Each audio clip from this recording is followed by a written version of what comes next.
ஜல்லிக்கட்டு போட்டியில் கலந்து கொண்டு அதில் ஏதாவது பாதிப்பு ஏற்பட்டு உயிரிழந்தால் அவளுக்கு 10 லட்சம் ரூபாய் அரசாங்கம் வழங்கும்.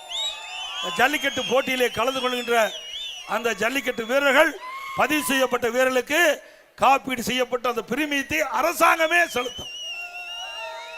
கட்டிட தொழிலாளர்கள் அவள் பணியிலே பணி செய்து கொண்டிருக்கின்ற பொழுது விபத்து ஏற்பட்டு உயிரிழந்தார், அவர் குடும்பத்துக்கு 25 லட்சம் ரூபாய் வழங்கப்படும்.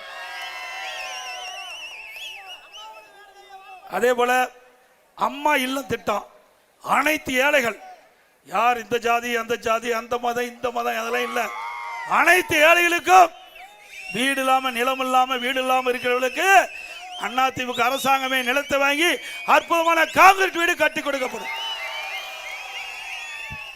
பட்டியலின மக்கள், ஆதிரால் மக்கள், அரிதிர மக்கள், மலைவாழ் மக்கள், அப்படிப்பட்ட ஏழை மக்களுக்கு அரசாங்கமே அற்புதமான காங்கிரீட் வீடு கட்டி கொடுக்கப்படும். அதோட இந்த ஆதிராவிட மக்கள், அரிதிர மக்கள், நம்முடைய மலைவாழ் மக்கள், அந்த குடும்பத்திலே ஆண் வாரிசுகள் திருமணமாகி தனி குடித்தனம் போய்கிட்ட பொழுது அவர்களுக்கு சொந்தமாக இடம் வாங்கி அற்புதமான காங்கிரீட் வீடு அவர்களுக்கு கட்டி கொடுக்கப்படும்.